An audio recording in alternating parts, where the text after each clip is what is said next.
Welcome to the Bailey Group. We're chartered accountants that specialise in property capital allowances. This 25-minute video is technically called an on-demand webcast. It's designed to replace the very successful workshops we've been doing around the country for the last 3 years now. They typically last an hour and a half to 2 hours, and our audiences have included landlords, property developers, property investors, architects, surveyors, solicitors, accountants, finance companies, IFAs. They've always been well received, and we've had a number booked for this year, of course, but because of COVID-19 we can't get around the country. So this video is split into 4 parts. The first part is an introduction to us, so you understand who we are and what our track record is. The second part takes you through the history and background of capital allowances, so you understand where they started and how they're used today. The third part is introducing you to the 2014 law on capital allowances that says unless they're identified correctly at the point of the sales contract, they are lost to both parties forever. And the final part is frequently asked questions that we've been given to us over the last 14 years. When you know the answers to those questions, you'll probably know as much as I do. Now, the first part is about us. It's very important to realise that if you're going to take tax advice from anybody, you need to understand who they are, and what they do, what their track record is. We have over 7,000 clients. We have 9 branches around the country. The business is owned by Chris Bailey, who is a property tax law specialist. Over the last 14 years, he has submitted over 4,000 successful claims to HMRC. He understands how to work within HMRC guidelines. The reports carry photographs, reports of the structure of the property. He knows how to submit sustainable, provable and deliverable claims that work. It's very important that you learn and know that you can trust your professional advisors. We have worked with over 1,000 accountants, and we're happy to help your accountant help you save tax. These capital allowances are in law. And here's part of the reason why we are so successful, because this law is so complicated. It's over 550 pages long at quite small print. And I can assure you that Chris Bailey knows it and understands it as part of the reason why he's been so successful in submitting all those claims. It is important that you know and trust who you're dealing with. Go to our website, you'll see evidence of our success to date, and of course some referrals and comments about us. The second part is actually a PowerPoint presentation. Now, I know many people groaned at the thought, but it's designed to be in a logical sequence to help you understand and remember all of the key points about capital allowances. So I'm going to go straight into the PowerPoint because it tells you where it all starts. This first video, this first picture, reflects the atmosphere of the time. It's followed by saying it's probably the most important, complicated property tax relief in the world. I've just shown you in that book what the law looks like. It is complicated and complex. It was introduced in 1878 and consolidated into the Capital Allowance Act of 2001, a legitimate and recognised part of the UK tax system for over a century. And yet people say they haven't heard of it. Some accountants still say they don't believe in it. They don't think it works. It's been over 100 years old. Changes were introduced to the Act in 2008, ratified by the 2012 Finance Act, which have increased the value of potential tax claims. Property capital allowances are a tax relief that can be claimed for property improvement or development. There are over 250 types of common capital expenditure which qualify under HMRC guidelines. They're in that book I showed you. They're subject to certain rules about what qualifies and when the relief can be claimed. It's important to have the right tax advice about the figures when you get them. Here are some examples of the things that can be claimed. Air conditioning, heating systems, lighting systems, burglar alarms. You cannot claim for things that are absolutely integral to the building, such as the roof or the walls, but you can claim for many of the fixtures and fittings needed to trade, such as counters, cold stores, security lighting, anything you have bought to create an ambience for your customers, such as mood lighting, seating, pictures, etc. Publicans are quite amazed to understand that when they've created an atmosphere in their pub, it has capital allowance value. Property capital allowances are categorised as plant and machinery, which is the equipment of apparatus used for running your business and can include fire doors, lighting and data points. The integral features which are necessary features within your building and can include things like heating, installation and air conditioning. If you remember, I said there's over 250 different types of things that qualify for plant and machinery. What types of property qualify? The property must be a commercial property that has a qualifying activity carried out in it. Any type of trade. Furnished holiday letting business. Worldwide property business. Management of an investment company. Mine, quarry or canal special leasing business. I must admit we don't do many of them. Here's some examples of the sorts of things. Pub, hotel, bed and breakfast. Up to 40% of the purchase price can be considered. Offices. Many offices are being sold by councils and hospitals and converted into accommodation, into flats and service departments. Care homes. Again, very easy to convert to commercial property, and they attract up to 40% of the purchase price. That's not me in there, by the way. Many dentists and doctors and vets and opticians don't realise just how much capital allowances are locked up in their properties. Serviced accommodation. Many landlords these days are actually converting their HMOs into serviced accommodation. If you've got the right property at the right time, at the right price, they can be very profitable. There are different types of business in that you've got to have, in effect, a small hotel, but they can be very, very profitable, and it's a very fast-growing market. In terms of capital allowances, they qualify very well. Furnished holiday lets. Most people don't realise that if you own a property in Spain, for example, you can claim capital allowances on it in England. There are some rules. Special rules apply. Property can be UK or European Economic Area. Must be available to let for a minimum of 210 days, but the minimum period is actually lets 105 days. So if you know people or own yourself a property abroad and you let it out to friends and family and charge them, you can actually use that to offset capital allowances in the UK. The property owner or leaseholder must be paying or going to pay UK corporation or personal tax. We do have a number of people that don't pay tax, haven't paid tax for years, and say, can you save us tax bill? The answer is, no, we can't. The property must not be held in a pension fund, by a charity, or be government owned or traded as stock. Interesting that quite a few clients have actually put their properties into SIPs on the advice of IFAs, and then horrified to discover that they didn't claim the capital allowances before they did that, so they've lost them. They're available when they come to sell, but they've lost them from their own use. Commercial property owners and leaseholders can retrospectively claim for unused allowances, even by the previous owner, going back many years in some cases. Our role as part of our due diligence is to check with the previous owners what has been claimed and what could be left to claim. Buyers or sellers of commercial property will need to agree a value as part of the purchase disposal process. That's happening more and more now.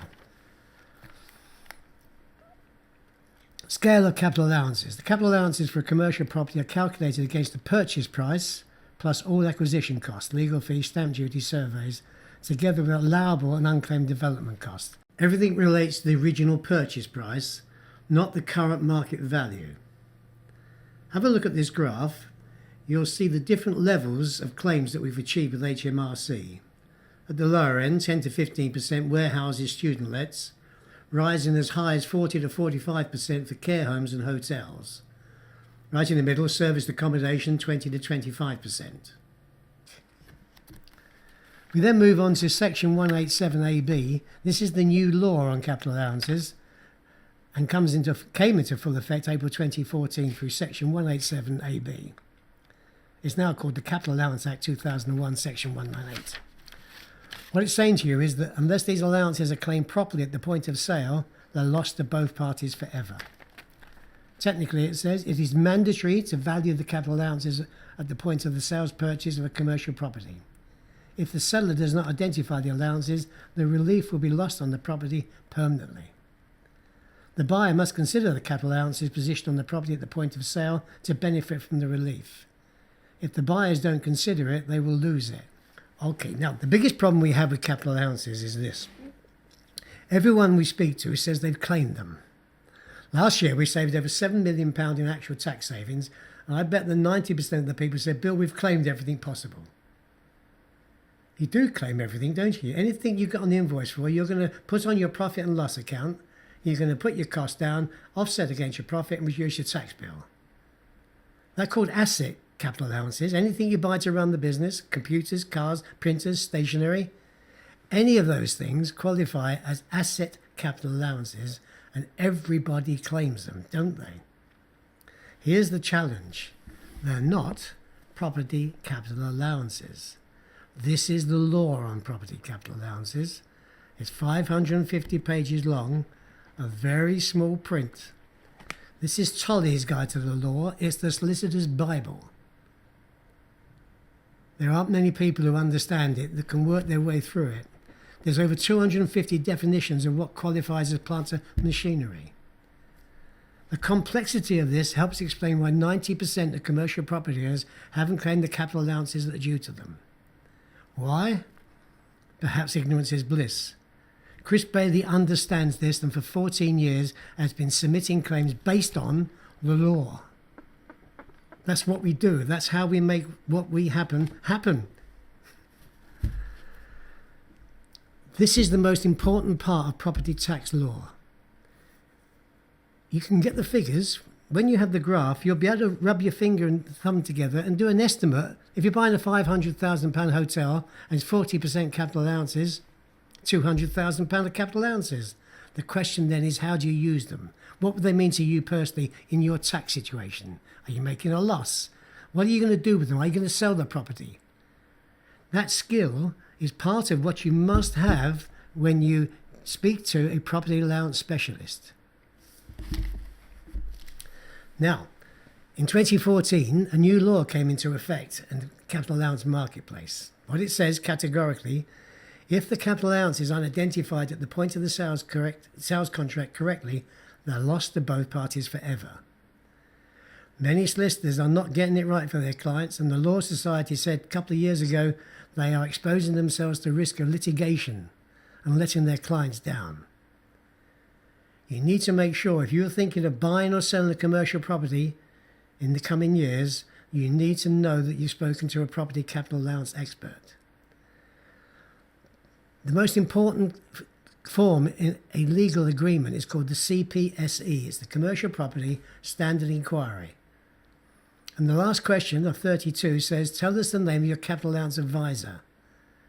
And most solicitors and accountants aren't doing that. You need to protect yourselves and make sure if you're going to buy or sell that you've had your capital allowances looked at and saved. They can be substantial. Go back to the graph and have a look at the sort of values you'll see there. On a 500,000 hotel, 40% capital allowances. That's £200,000 if you buy that. If you're on personal tax at 40%, that's £80,000 of tax rebate. If you pay corporation tax, you'll get 20% of that, which is £40,000. We're talking about saving serious money. We saved £7 million actual tax savings last year.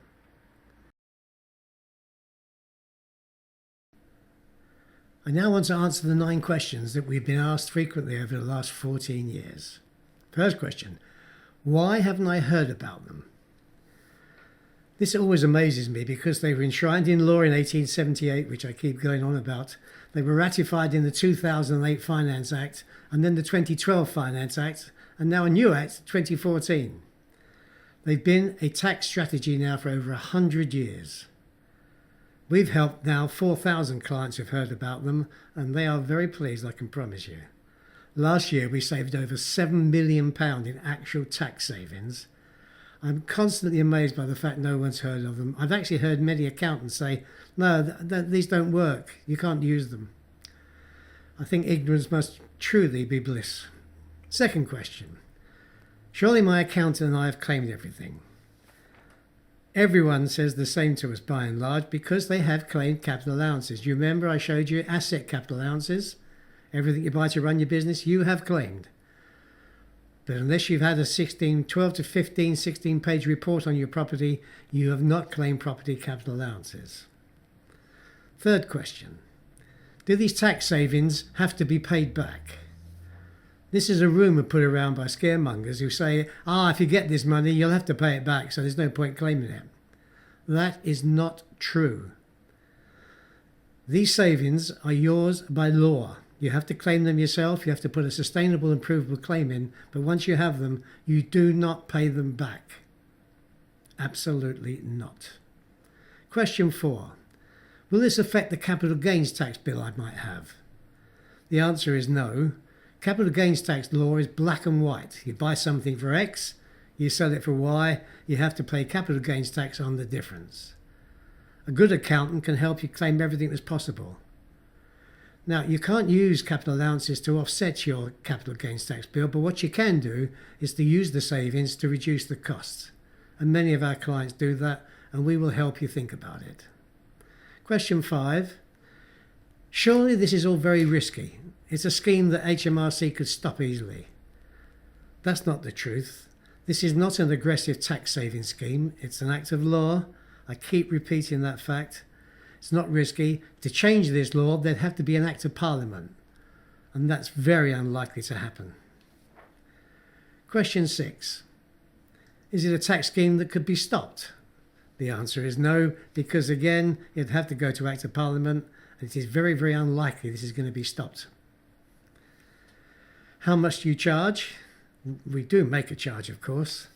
Let me explain how it works. If you send us information on your portfolio, for each property we need the address and postal code, we need the year of purchase, we need how much you paid for it, what it is, and what's your tax situation. Do you own the property, pay 20% or 40%, or do you pay corporation tax?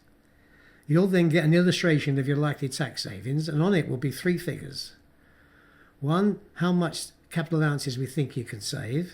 2, our fee. And 3, the net figure after paying our fee. Don't forget, we only ask you to pay us out of savings we make for you. Typically, we charge 6% of the capital allowances we identify. But don't forget, you only pay us out of savings we can make for you. And all our work is guaranteed for 6 years. Question 8. Are there any upfront fees? The answer is no. We have to survey your property to count everything that could be claimable under HMRC guidelines. If we turn up to survey the property and there's not a sustainable claim, we don't charge you. We've worked on a no-win fee basis now for 14 years and it's been very successful. We are chartered accountants and we understand the law and the rules. Question 9. If I buy or sell a property, what does my accountant's lister need to do to make sure I don't lose my capital allowances? The answer is they need to understand the 2014 law on capital allowances, and they need to ask the advice of a capital allowance specialist. There's a form that's used by buyers and sellers. It's called a CPSE, Commercial Property Standard Inquiry.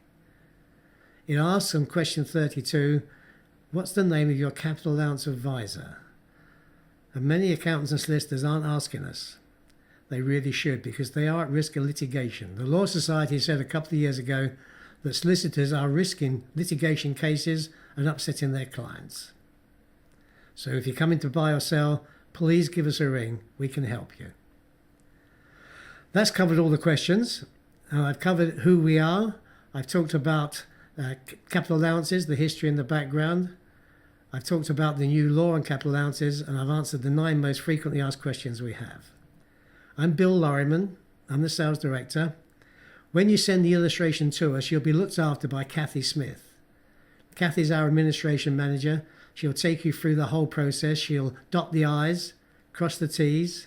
She'll talk you through the letter of engagement that we ask you to sign. She'll ensure that your tax affairs are suitable. She'll help you understand what you can claim and when you can claim it. You'll be in very, very safe hands. I look forward to hearing from you. My phone number's at the end. Give me a ring or drop me an email. Look forward to having a discussion with you. And in these difficult times, stay safe. Thank you very much.